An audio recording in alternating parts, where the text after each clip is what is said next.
Good morning, everybody. It is my great pleasure and honor to be invited here at Barcelona.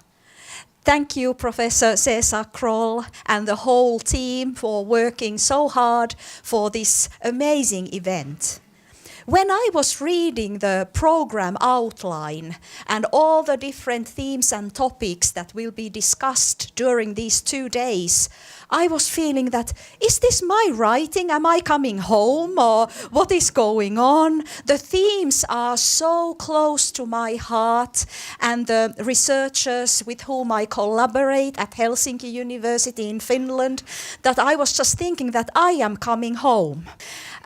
In Finland, we are very keen on design and art and architecture, and that is something that we cherish, and I think both of our cultures cherish.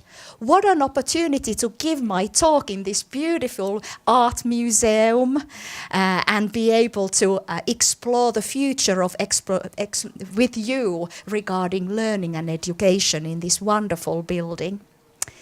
So thank you once more. My talk today kind of unites many projects and themes that I have been able to address during my own academic career. The title is Researching and Advancing Learning That Connects. And for me, this title has several meanings. Obviously, one meaning that is related to the whole title of our venue for these 2 days, like bridging learning experiences stemming from different sides of learning, both more formal and more informal, is something that I want to address. But also I would like to point out what this connects means to me is that I think it is so important that particularly formal education, our schools, both in Finland, in Spain and more globally, create learning opportunities that matter, make sense. They connect with the lives of our young people, both emotionally, socially, cognitively. So there is this connection that you feel that you want to learn, you find it very interesting what you are working on in order to advance your own understanding. You feel passionate what you are engaged. And obviously, we are part of communities that we relate with other people. We connect with various sources, both new technologies and material resources that are available. We connect with them, but also we connect with human resources, with different experts.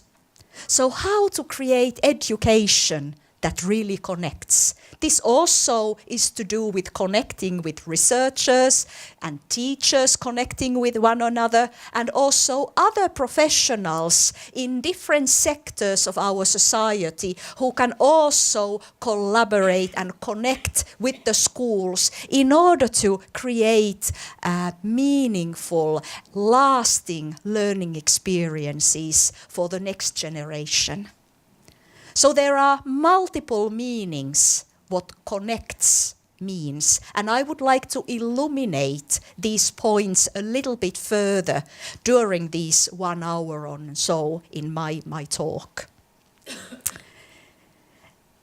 As my own career and myself are becoming older and older, I started my own career by looking at closely peer interactions in educational settings and how those peer interactions with different tools and materials, particularly computers at those times, how they create learning opportunities, how learning happens in these micro moments of social interaction.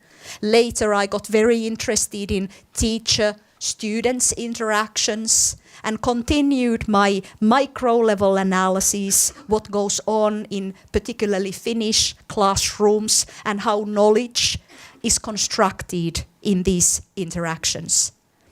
But later, as my own career progressed, I began to understand that we actually need to acknowledge also the wider layers of education, of learning of those students and their own learning ecologies where they come from, in order to make sense of those micro moments that go on in classrooms.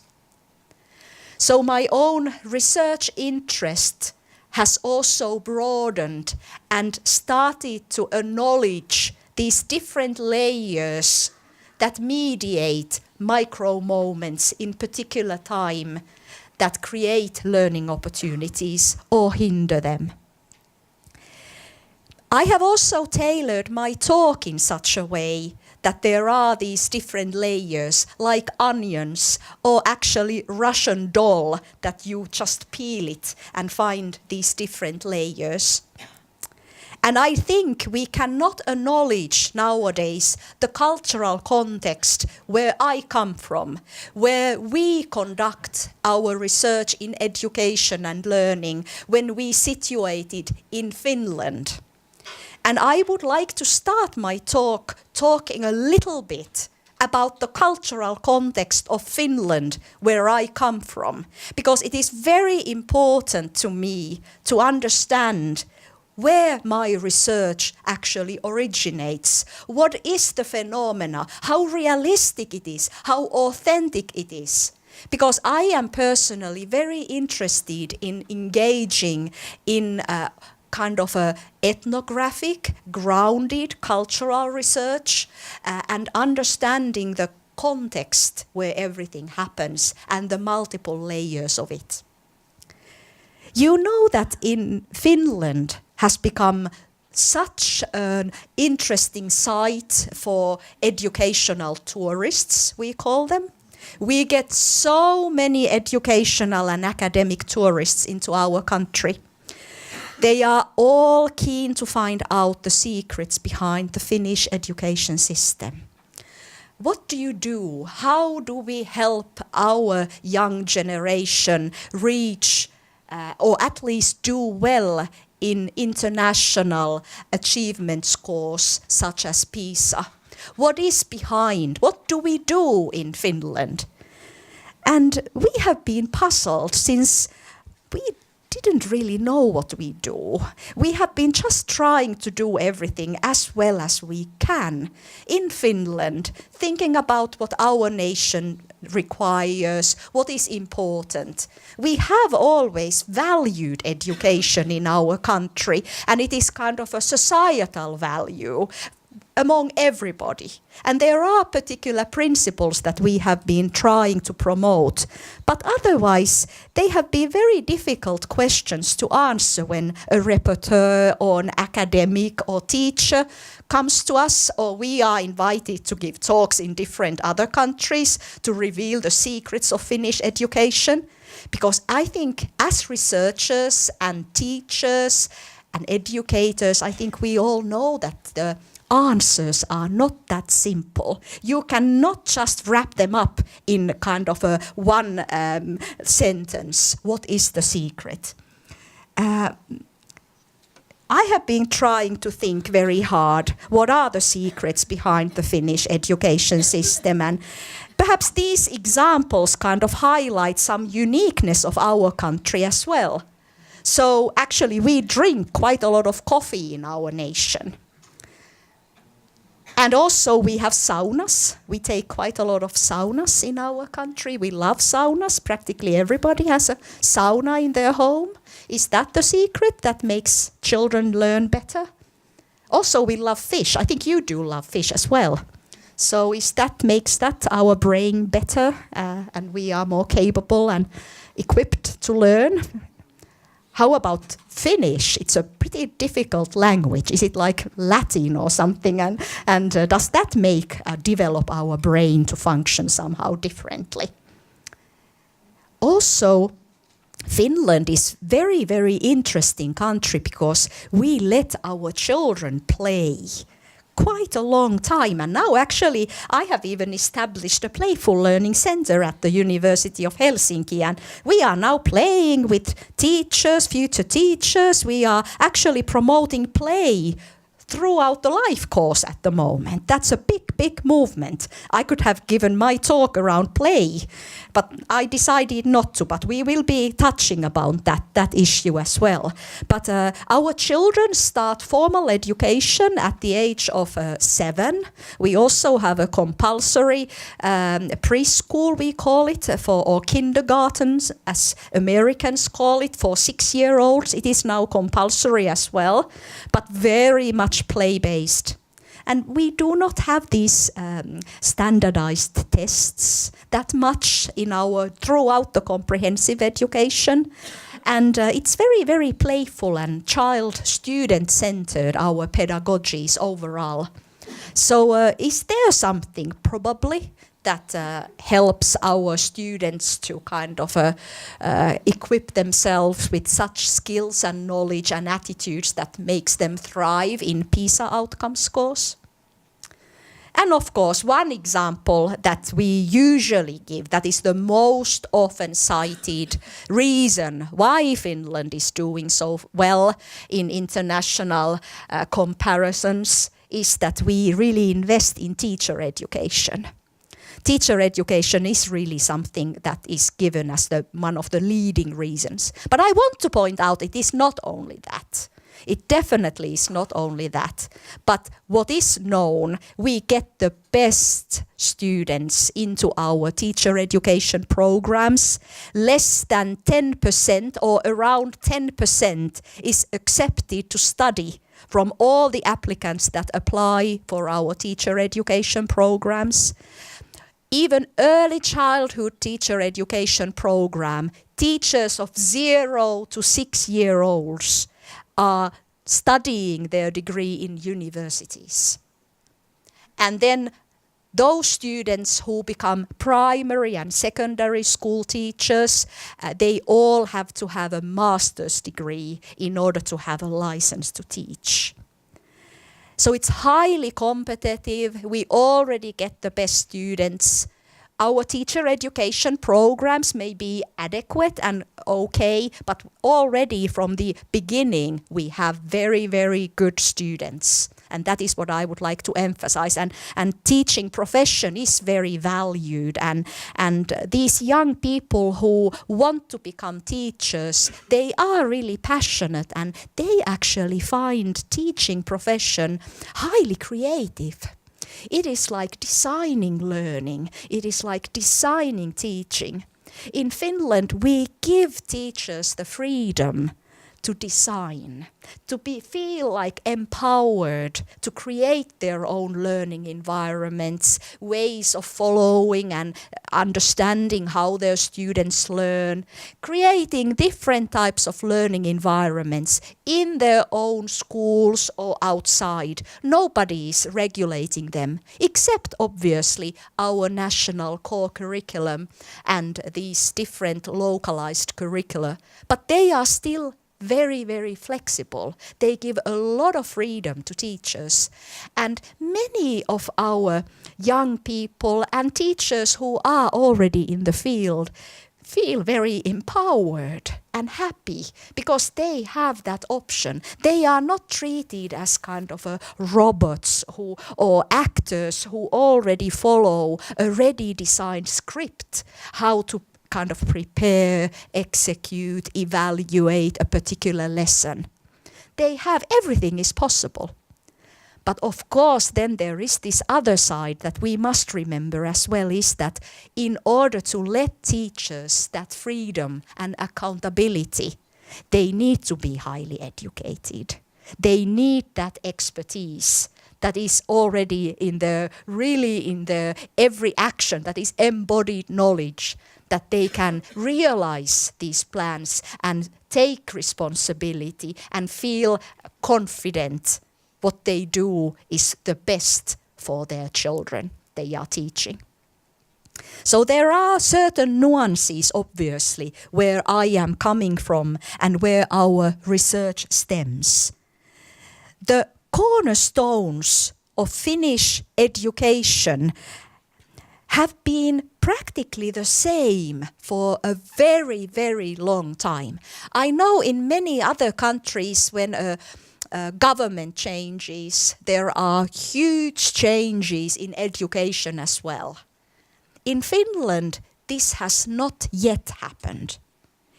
There are some indicators that slightly there may be some changes now because Finland is experiencing great economic depression and we need to now consider cutting some of the budgets from the government regarding education. And some very nasty decisions have been just currently made. We hope that still the core values that have not changed for ages continue to flourish, because I believe in the long run these core principles are the ones that make our system successful. So we have always wanted to create an educational system that is equal to everybody.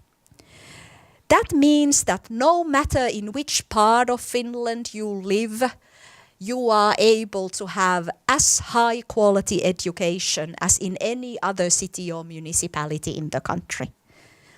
No matter what your socio-economic, cultural, language background is, you should have all the opportunities to progress in your life.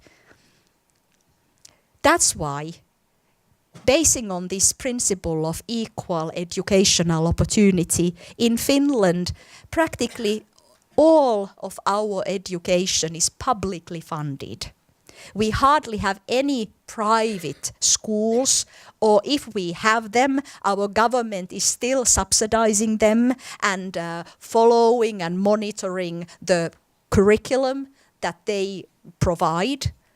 So in that sense, our kind of education system is kind of a publicly funded, and we know what is happening throughout the country. And that is very important. Although we do not have standardized tests, but we still follow, are able to understand at least the core values that everybody is aiming at. I already talked about teaching profession. We have heavily invested on teacher preparation and that societal value that our country holds for teachers is something that we are very proud of and happy.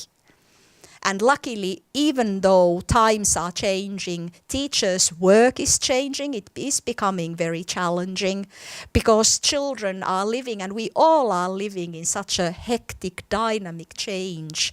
Technologies, the informal lives of young people, many different changes happening, and also these changes are affecting the working life.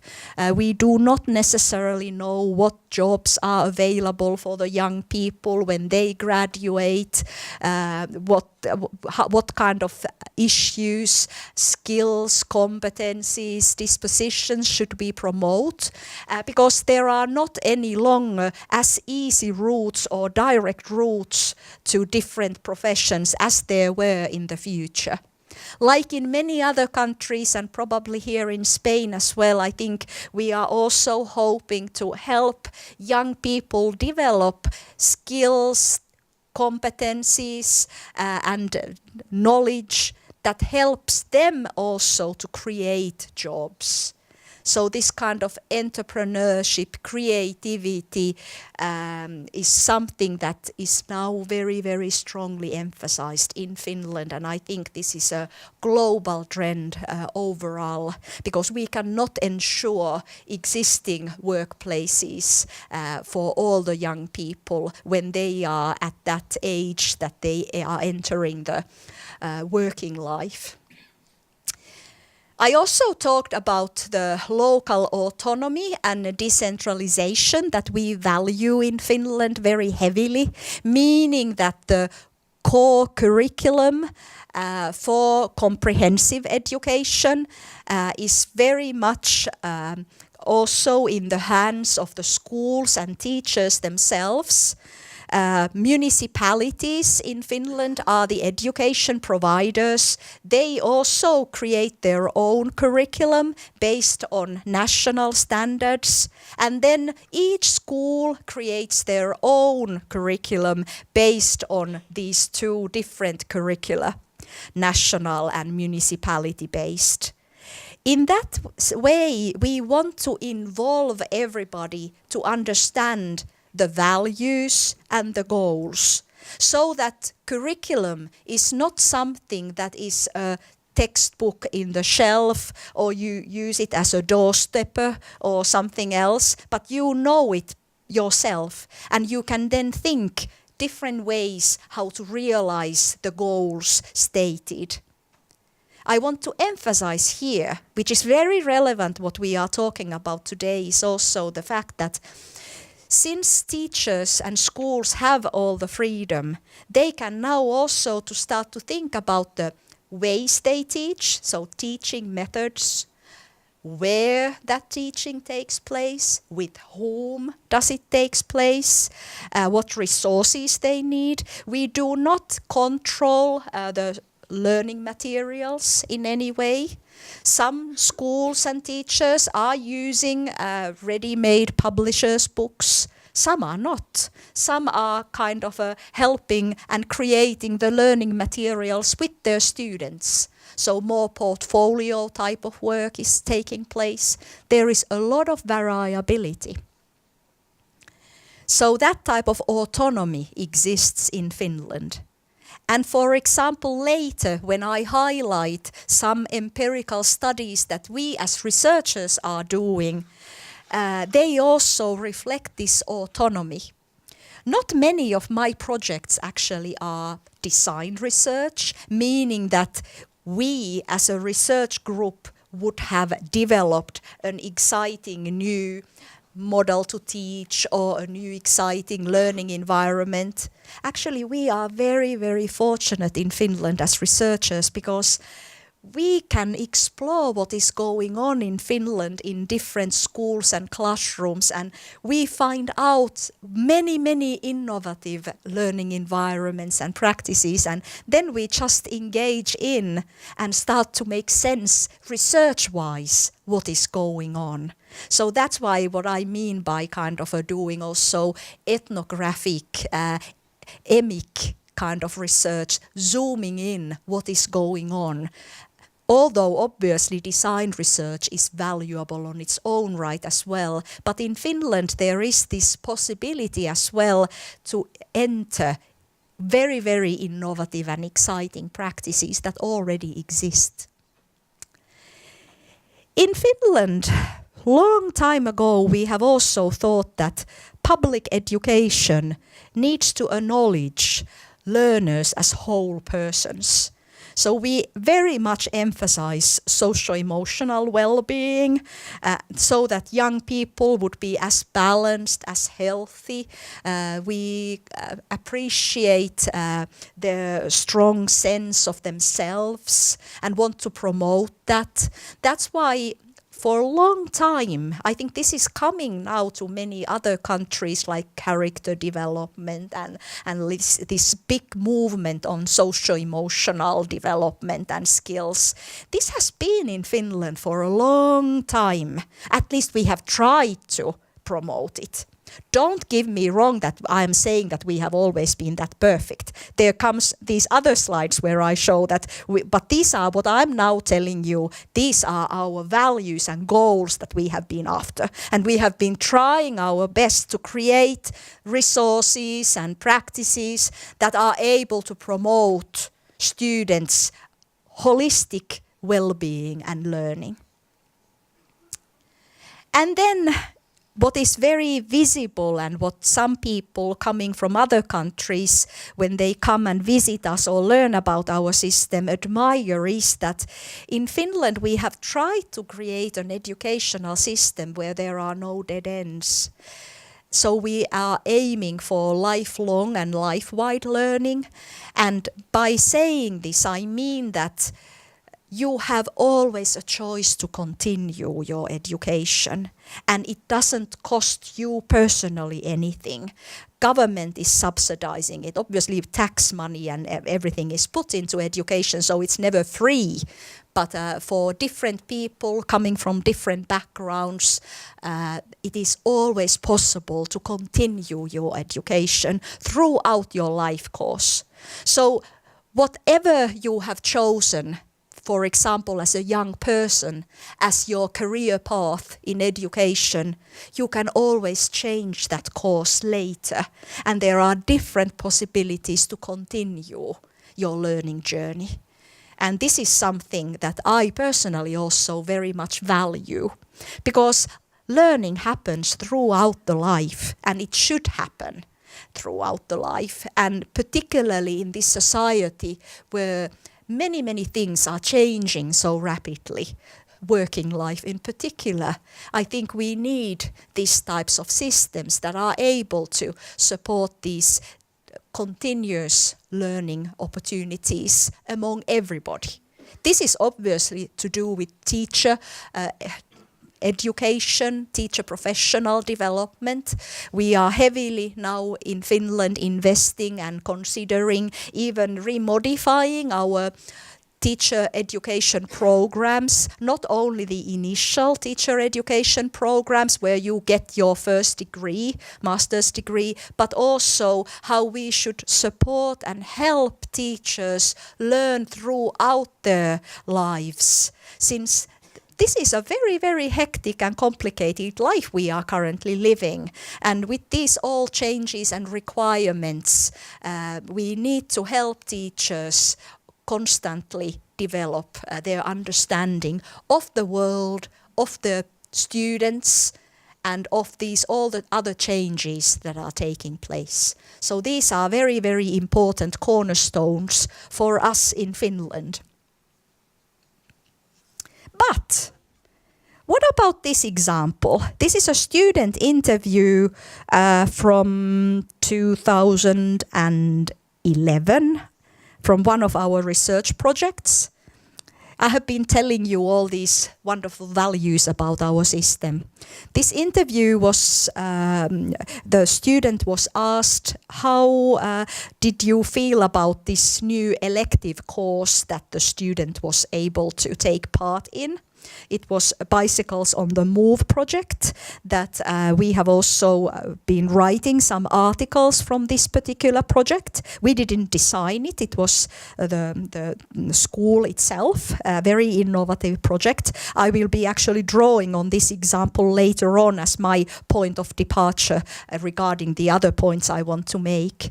But this student was comparing his way of working in the school with this new elective course he was attending. So in other courses we sit and read, there are textbooks and note-taking, a fast pace in everything. There is one book per course. Mostly you just sit in the classroom, write and listen. Does this sound familiar? I think. And do you know what? All these education tourists who come to Finland, they are always very surprised when they visit many Finnish schools. They are whispering and then they are suddenly saying aloud, "It looks so traditional." And actually it is true. Our teachers and schools have all this freedom to design their teaching. But it is still amazing how many schools in Finland, even today, are actually creating education that is very traditional from the early 1900s. And I think now with our new changes in our core curriculum, things are becoming a little bit different. But this is still happening in Finland. Does that type of traditional teaching then create opportunities for students to be equipped with such skills that PISA that kind of admires? That's another thing then, obviously, too. And I know, and we all know, that PISA and some of the tests are now directing their attention more to understanding how students, whether they have developed collaboration skills, problem-solving skills, learning to learn skills. So perhaps PISA is also something, and in Finland, actually, to be really honest, we have not been that kind of eager in PISA. Obviously, it's wonderful that it exists and we have become so famous because of it. But on the other hand, our education system has never been targeted to be good at PISA. It has been targeted that we want to, this small nation, only 5.5 million in whole Finland and young people, we need to educate everybody. We cannot compete with workforce. We can only compete with very intelligent people who are able to make change and innovations that require a thinking mind. But this is what our education looks like quite a lot still.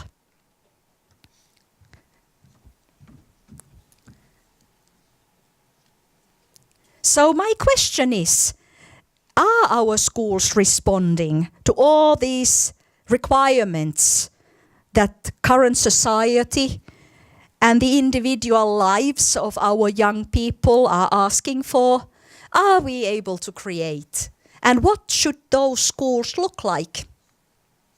These are big questions, and I think this whole 2-day conference here in Barcelona is addressing this core issue and core question.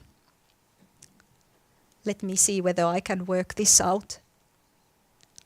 So learning, what does it look like today? And how do we understand what is happening in young people's lives? And how schools are tackling and understanding what is happening? So I think we researchers who are interested in learning, also our notions of researching and making sense of learning have been developing. At the same time as these societal changes are taking place, posing these new requirements, I think we have advanced a great deal in understanding and making sense of learning. And I think one example is that now there are more and more researchers who are interested in also acknowledging the informal lives of our young people and the lives of society, and how it should be interacting much more than it is in many schools today with the schools. How schools should be changed from being an isolated island, but rather how they could be part of the ecologies where young people learn and develop. And these ecologies should be interacting and connecting with many, many important issues that our society is solving. Not thinking that you can educate the next generation in a capsule, that when you are ready from that capsule, or like in an eggshell, you just somehow appear and are ready for the world. We strongly believe that education should also kind of prepare and already partner with the rest of the world while we create educational opportunities for our young generation. So learning, understanding it across time, place and space has becoming very, very important research theme overall. You can look at it from the individual perspective, relational perspective, or from the cultural perspective, and how all these different layers integrate and interact in creating or disclosing opportunities for learning. I think emphasizing locality is very important, but also understanding the global movements and shifts. Also understanding formal and informal, and how to get the strengths of both, and how to create hybrids in which these two worlds interact in schools in productive, inspiring ways is very, very important in today's world. Although I think in Finland too, with our new core curriculum, I will be illuminating that a little bit more. We are now moving away from only learning disciplines, subjects. Just recently there have been these odd headlines in international media just saying that Finland is removing all subjects from its core curriculum. And I don't know whether they are doing it on purpose because this headline has been going on many times, or whether it's a different journalist who always puts this up, because that is not true. What we are doing in Finland is that we are still very much interested, obviously, in the core disciplines such as mathematics, science, literacy. Obviously in Finland, and I think here in Spain too, I hope you are emphasizing art, culture, design. These are very, very important in our curriculum. Unlike in some countries, we have not forgotten them. But what we are emphasizing currently in our new core curriculum is cross-curricular integrated learning, where you are actually learning the disciplines by using them in order to solve real-world problems. Project work. In Finland, we have introduced this perhaps not so widely used concept, phenomenon-based learning. That's like you study and investigate a phenomenon that interests you and that everybody finds relevant. And then you start to solve these projects or questions by using different types of knowledge. You may need to work hard and read in very traditional ways sometimes about that particular area that you are solving, but then you need different ways, different disciplines in order to solve it. So that is what we are now at the moment in Finland doing. We are trying to help teachers and schools together with different stakeholders create learning opportunities that are this type of project work. Some may call it inquiry work, and we have now introduced this phenomenon-based work.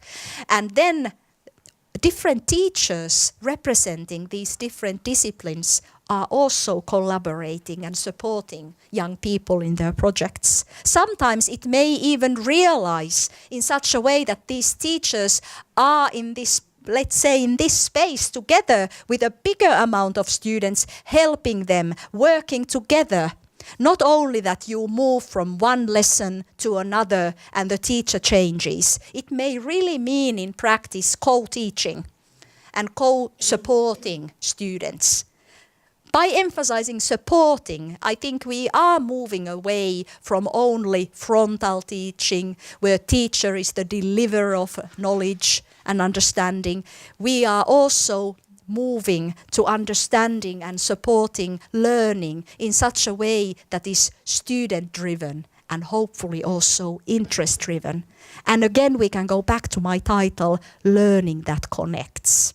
Learning that makes sense is very important, because we know that good students in traditional education may learn many things by heart and forget it immediately after the exam.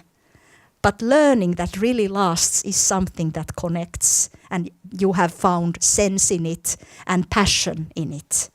And that is so important, and we are very, very keen to promote such learning opportunities and curricula and teaching practices. Well, my work has been very, very inspired by the work of many US researchers. I'm so happy to have here in the audience Professor Bill Benuel, who will be speaking tomorrow, and his colleagues. And I have been writing myself also and following the work, for example, Bridget Barron on learning ecologies. And we have been mapping in some of our works young people and making sense of their learning ecologies. This is in Finnish, but you can see koulu is school, koti is home, mummola is grandparents, chat is chat, Facebook is Facebook. We have not translated them into Finnish. Forest, park, yard, science club. Työharjoittelu means working at some workplaces, learning there, planetarium, zoo, museum. So there are different paths for different young people. And although we know that now recognizing and understanding these, and when researching these, we can come to a very different picture with different young people. And in Finland, we are also concerned, even though we are providing free education, and in that sense, and high quality, we hope, to every student. Nevertheless, home background, the informal communities of young people in Finland are very different. So what can school do to kind of overcome those differences? How can we also enrich learning opportunities among our young people? What I'm currently struggling with is also the fact that we are talking about interest-driven learning, and now you can do whatever you find interesting in your own life. What if a young person doesn't find anything interesting? What if this trajectory is practically very empty? What if there is only Facebook, school and home, and some kind of gang? Is that something that... So what should school do? Is it somehow also, I would like to challenge everybody of you to think about, is it somehow naive to think that you cannot just now follow your interest and you can engage in different types of projects that you find relevant? My question is, how now in this world, for example in Finland, where we have these projects and investigations and following student interest, how do we enrich everybody's opportunities? How do we, you cannot like, if we all think that we are experts in houses because we live in our homes, but we also need architects to design nice houses for us, and we do not necessarily know all the things that we want. So how does that come together? How the expertise of the teacher and school and that knowledge that exists, how can it now be met in interest-driven projects? These are big questions, because I think we also need to think about this if we are interested in equal educational opportunity and enriching everybody's life worlds.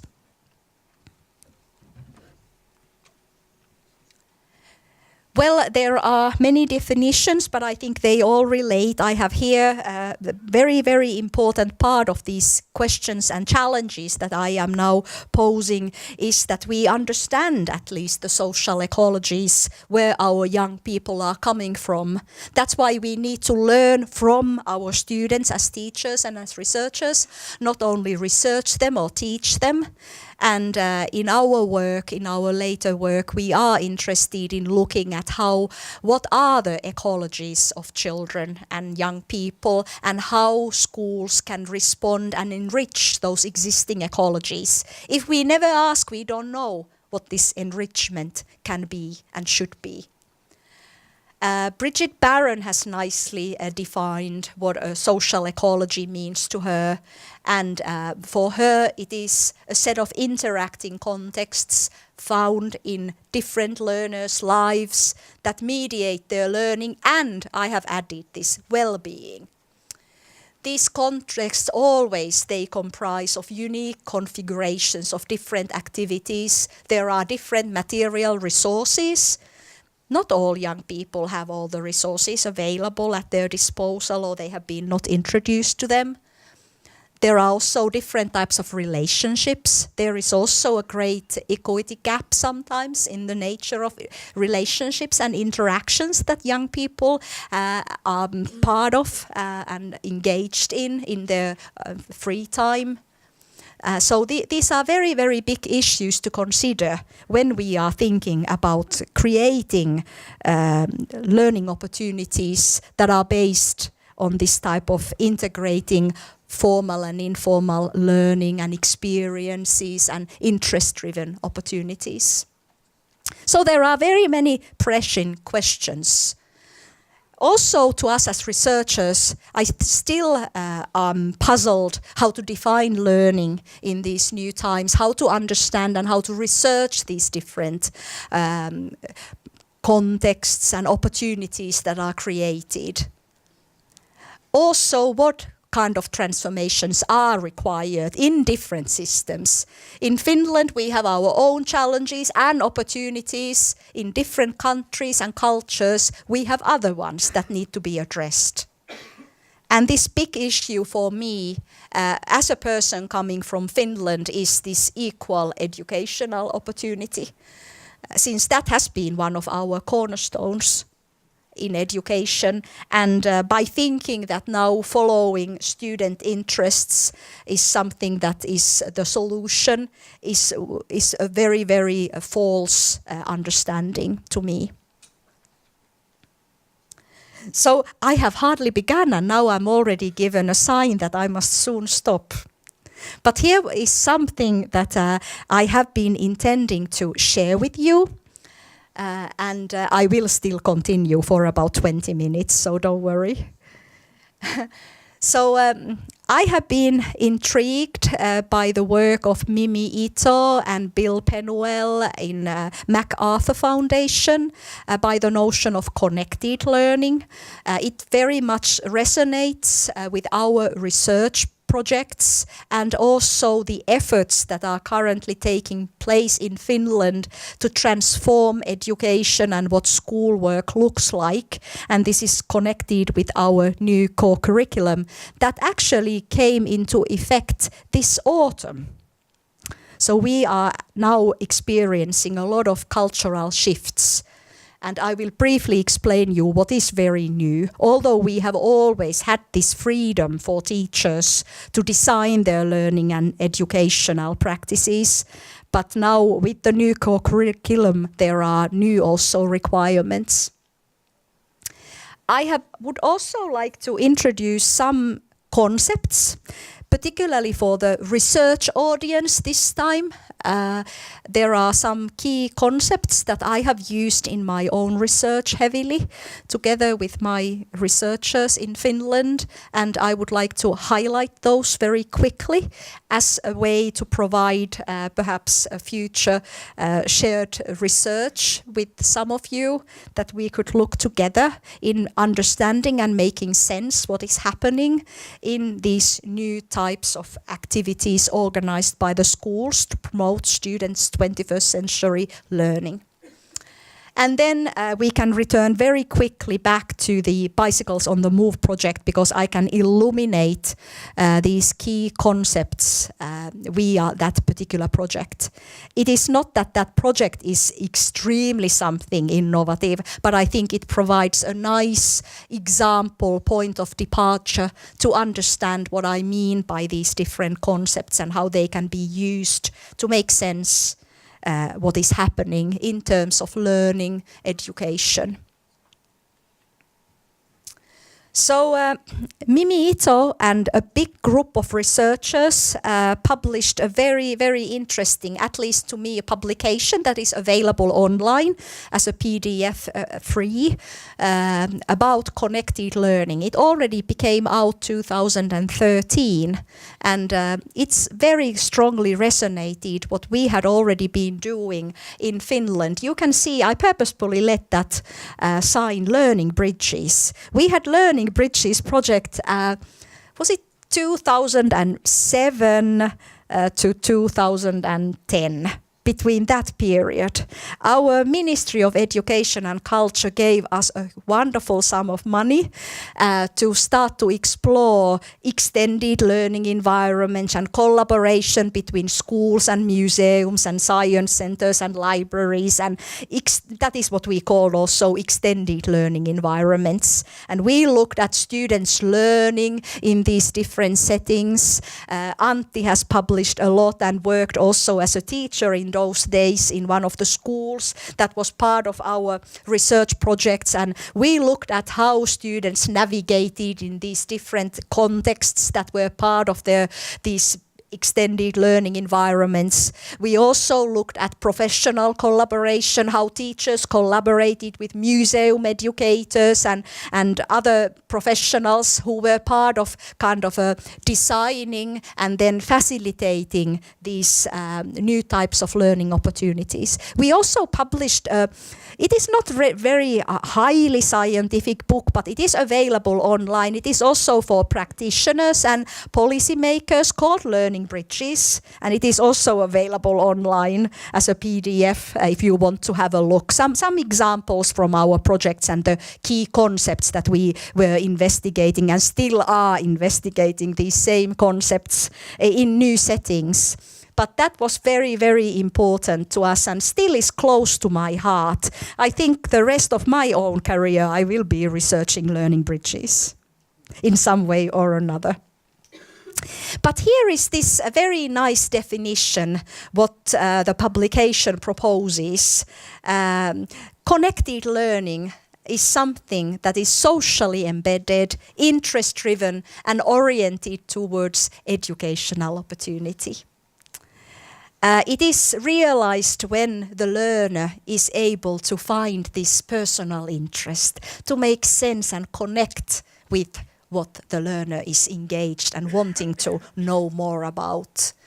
And then there are friends and other human resources and material resources that can help learner pursue these projects or problems together. And there are also other expert communities. So losing and getting away of this notion that it is only the teacher who must have the knowledge that the student requires, but rather understanding the whole world and different experts as being partners in supporting young people's learning, and also the learner, him or herself, being active in seeking for these resources and providing learners these kind of skills to find these resources, to interact and collaborate with in order to advance a particular challenge or problem or project. And that this kind of working would enable and lead either to academic achievement, career success, or civic engagement, and ideally to all of them, is something. This is very, very close to what our new curriculum is also after. And what I feel very proud about Finnish education, there are obviously many issues that I disagree, and I think that is the job of academics to criticize, not always like what the government is doing. But I think what is to do with our curriculum is that in Finland, policymakers very carefully listen and collaborate with researchers. So it's very interesting now to read our new core curriculum, because it is kind of reading a research publication, what is said about what is now learning and where it should happen and what are the goals. It's very rare, I think, in many other countries, but we have been really heard of. I think this is making us researchers also very accountable. We cannot now start to say that this is false or we disagree, because we have been really heard of in the curriculum. Of course, many things are left open, and we were just talking with Antti today while walking here to the conference. Antti had been given a talk in another city in Finland to teachers who are now trying to make sense of this new core curriculum. And we both have the same experience, that although for us researchers understanding what this text, this curriculum is about and making it a reality, it is not necessarily the case for teachers. Teachers need a lot of support. They need also some concrete ideas to build on, some examples, and so on. It is a very, very hard task to suddenly just ask teachers to, particularly those who are still using the textbook and being the leaders in the classroom, to start to change and start to collaborate with other people and with other communities and students' lives. It is very, very big change, and we do not necessarily understand how much we are asking. And this is something that we want to address also in our future research, teaching and teacher development and change. And also kind of accepting and understanding new educational movements and innovations, and how making and connecting with them again. So this connect is very, very important concept for me at the moment. How to make sense of new things is very important. Here are some other translations that I have been not translating from English to Finnish or other way around, but more like what connected learning means to us in our work. I wrote one paper with Julian Sefton Green, what is connected learning and how to research it. And this particular paper, I was addressing with Julian some key concepts that may help us researchers this time, not necessarily teachers in their everyday work, but academic researchers to understand connected learning that is more to do with this type of holistic, configured learning activities that stretch across time and space. So in these types of settings, knowledge and knowing are not only associated with the teacher, the curriculum or outside experts, but everybody. It is a shared space, and knowledge is built in these interactions. And learners also can become experts and knowledgeable, and they should be made opportunities to also share their knowledge and help others to learn. And while they engage in different formal educational activities, that they should feel ownership and become accountable what they are doing. Not only accountable for the test that they are soon going to take or the teacher, but accountable for their own learning and interest and making meaning and knowledge. Also, interpersonal, peer-to-peer interactions are very, very important. That is what life is about. And obviously being able to interact with different people, regardless of age or background, very, very important.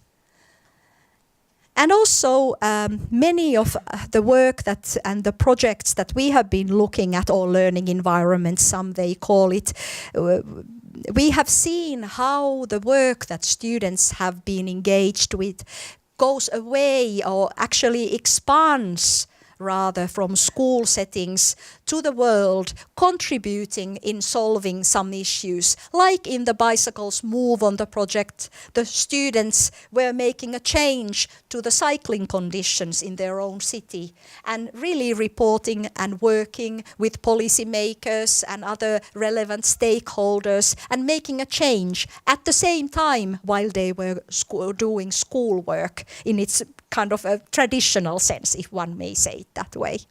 So this is very important. So your work makes you feel accountable even more when you have to put more on it and you want to put more on it than just doing it for the sake of the school. In Finland, as I was already saying, we have invested heavily in also supporting teachers and schools and municipalities, designing new types of phenomenon-based learning environments, or we have called them, as OECD calls them, innovative learning environments. And while I was working at the ministry and also later as a researcher, and also Antti was involved in this work, we were asked to review a lot of projects that the government was putting extra money even to support schools and teachers build these new types of learning opportunities for their students. So in addition, government, our Ministry of Education and Culture, there is a call every year for schools and different stakeholders to kind of propose a new learning environment or setting, and then these proposals are reviewed by the ministry, and then some of them get extra funding to actually realize them. Usually there is no research involved, but that's why at some points they ask somebody, an outsider, in this case our research team, to review what is going on and making a synthesis. What are the innovative cases at the moment in Finland? And we have been reviewing the work, and that was actually a wonderful learning process as well to start to understand what is happening.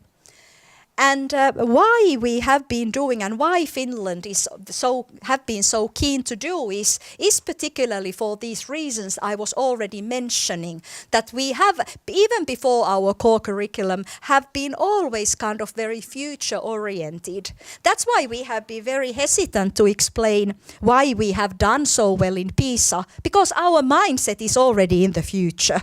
We are not, of course history is very important and understand what has been going on and what we have done, but we also know that we must always look for the future, and that is what we are now trying to do.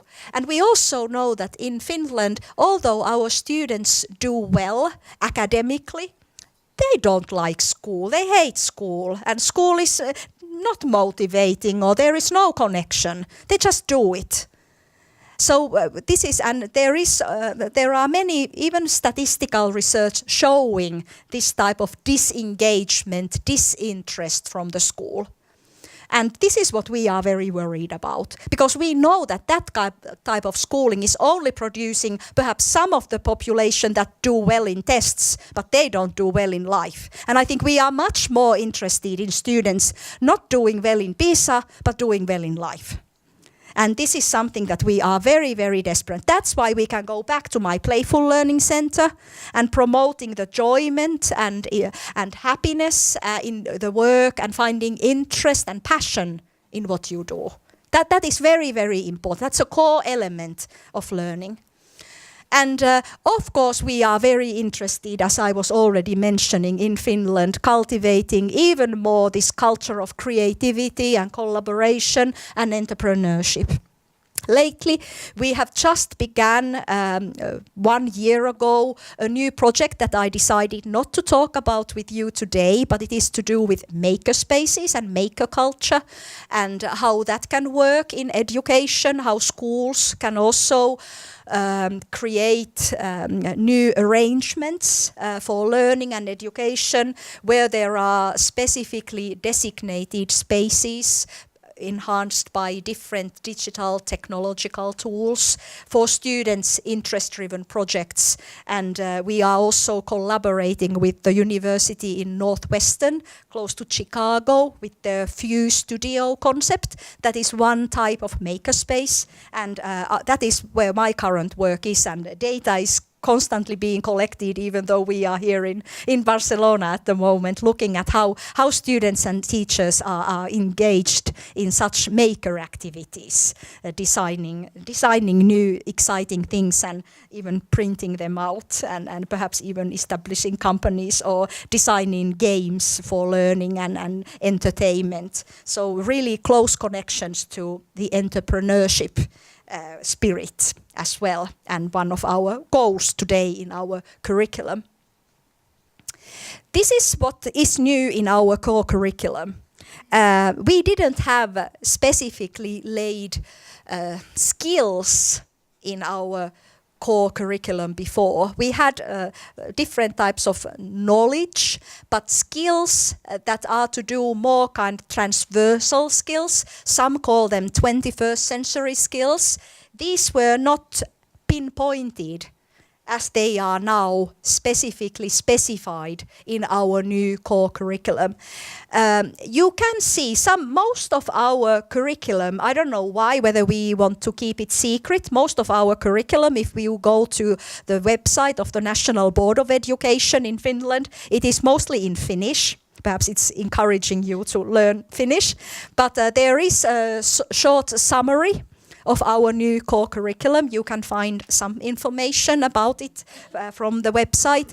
But here are some of the skills that now we call them transversal skills. We Finns are funny, we never want to accommodate with 21st century skills, or we always want to create our own terms as well. So that's why we call them in this way. But these have now come not as specific subjects that need to be taught every week, but rather that they are throughout the curriculum. Every teacher in any learning situation, teaching of particular subject or teaching in this more type of way where there are no subjects emphasized, but rather on project or phenomenon-based way, these skills must be kind of promoted and emphasized and monitored in these activities.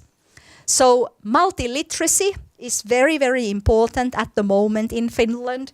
It means not only learning to read and write, but also learning to read media, learning to produce different type of texts. And by texts, think very broadly, also pictures and visuals. And so not only traditional writing and that type of text, but many different texts, and also this type of critical and cultural understanding. These are highly important themes at the moment, how to promote young people's multiliteracy.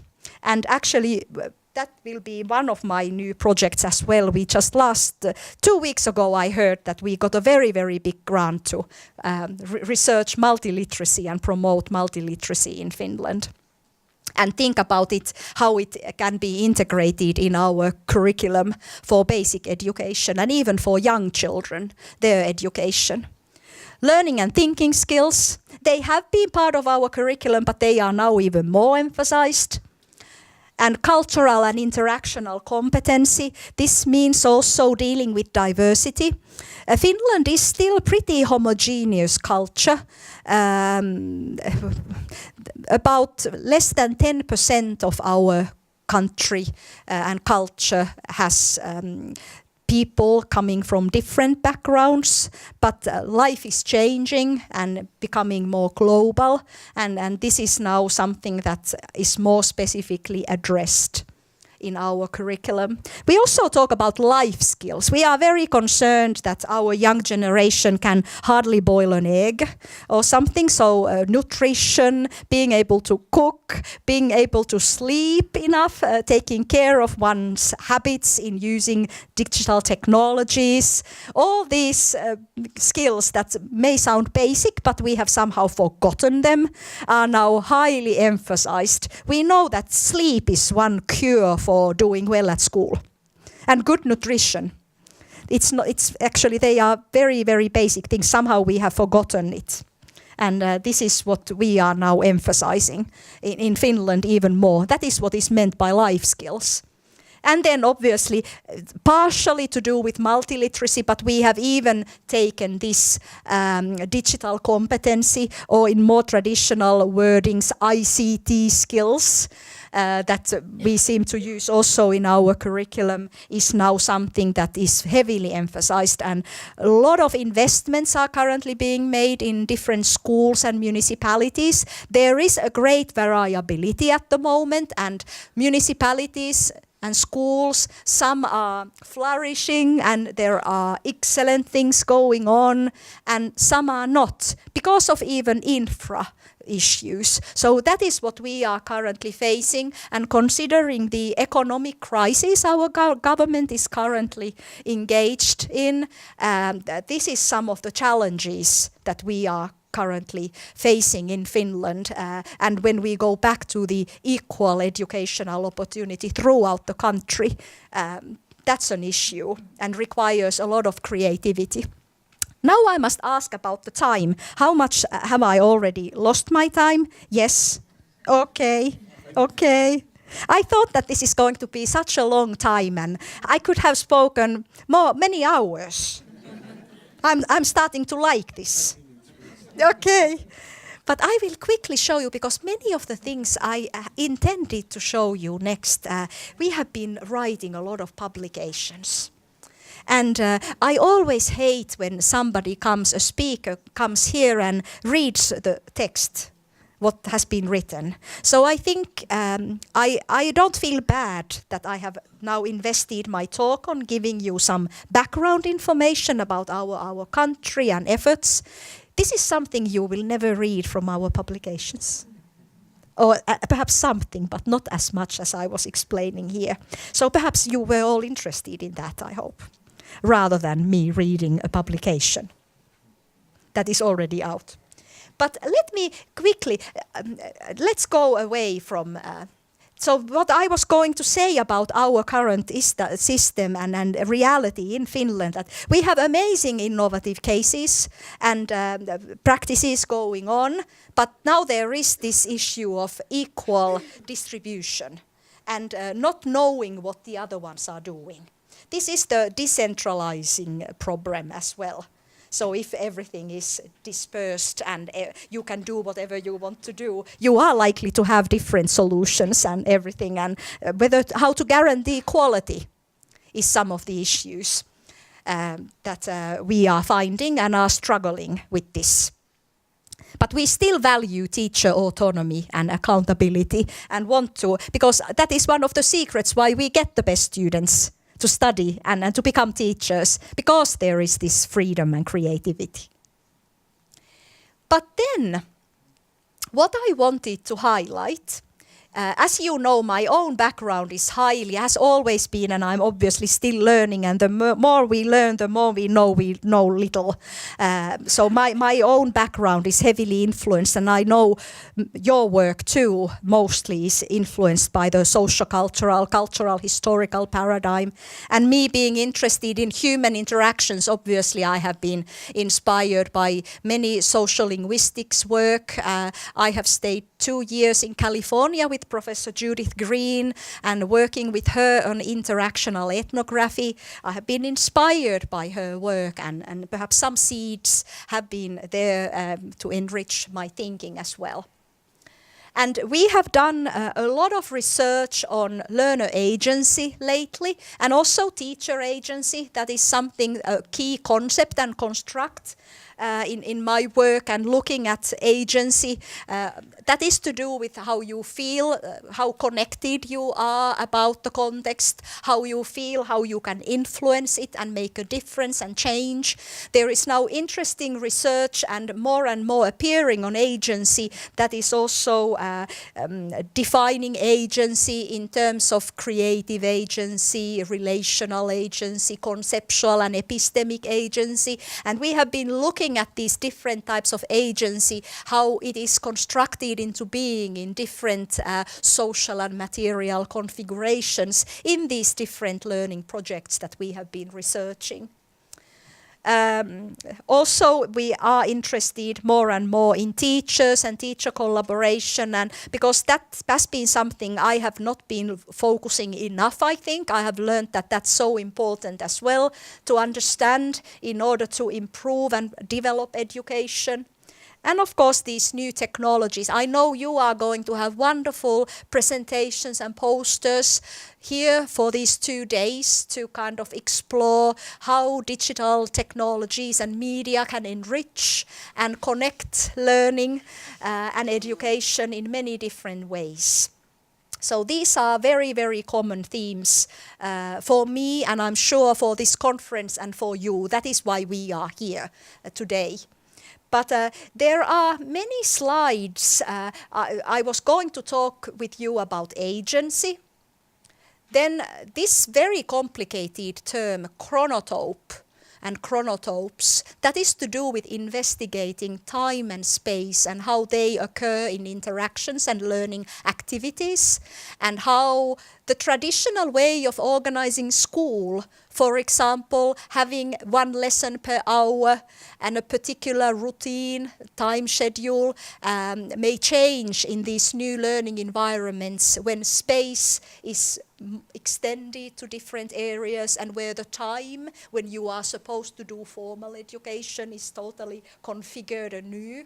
We have been looking at these settings and how that kind of is mediated in the interactions of learners and teachers, to put it very simply. But it is a complex term, but very inspiring to understand the chronotopes of education and learning. And exciting work is already available on that. Well, boundary crossing, obviously this is something, and probably you are very familiar. Our professor from Helsinki University, Yrjö Engeström, has been writing a lot about boundary crossing in workplace. Also, Sanne Ackerman wrote a pivotal article on boundary crossing. This is very helpful, I think. I have been also using the notion of boundary crossing in understanding how different discourses that stem from students' life worlds interact with one another in educational tasks, and what challenges and opportunities are there when these different discourses emerge. I'm very shortly going to stop. Intertextuality, that is what I was very interested in already 2003. It is also to do how you build and different texts into your meaning making and explanation building. And I have been a keen researcher in science myself as well, so looking at also how this type of conceptual understanding is developed when students have the opportunity to draw on different discourses that stem from different communities and how they can make meaning and more kind of a deeper meaning by intertextualizing from these different communities and discourses. But I will only show you one slide. The bicycles move on the project was very interesting, and I still feel, although as you can understand it's now 4 or 5 years we were researching this particular setting, but students were really here working in order to make an impact for their local city, to make a change how their cycling routes were organized and in what type of condition these cycling routes were. And this project that we have reported in one paper, they had digital tools to mark the areas for the cycling routes, and then what was good and what wasn't so good in this area. And then they were doing a lot of observations and negotiations, what they found out, consulting different stakeholders. This also came out in the local newspaper. Students report that the cycling routes in the city of Espoo are in a miserable condition. And it really started to have an impact. This is what I mean, that connecting to the outside world. Why couldn't schoolwork be something like this? Well, you do not always have to end up in headlines, but it could be something else as well. So that kind of makes sense. And we were also looking at these different types of agency that were manifested in the interactions when students engaged in this activity. So this was really orienting to transforming the local environment. And this is also what locality can mean. But then also kind of the identity of the students. When some people come to Finland that you don't test students, how do you know that they are learning something? I think this type of example is something I feel very proud of and think is important, that the identity of the person has perhaps changed as a result of engaging in these types of activities, where you start to kind of see that I didn't in the past that pay much attention to cycling issues. If I hit a stone while biking, I might have wondered why it is there, but not to give it too much thought. Maybe I now think there is a lot of things to improve and a lot of good things too. I pay much more attention to the condition of the pavement than before. When you start biking, you notice that the same issues turn up all over. Isn't that the best thing to know, that the student has learned to see differently in this case? But I will end my talk. I have been talking about play and the importance of play, and one of the drivers why we are doing is, why learning should connect, is that I want to see other people than young people under 7-year-olds to be passionate. And this is Esa Saarinen, our philosopher from Finland, who has said quite right. There are many people who are intensively engaged enthusiastic, and who work hard. It is a shame that most of them are under 7. I think we must change this. I hope this conference will be one of the journeys to change this. Thank you.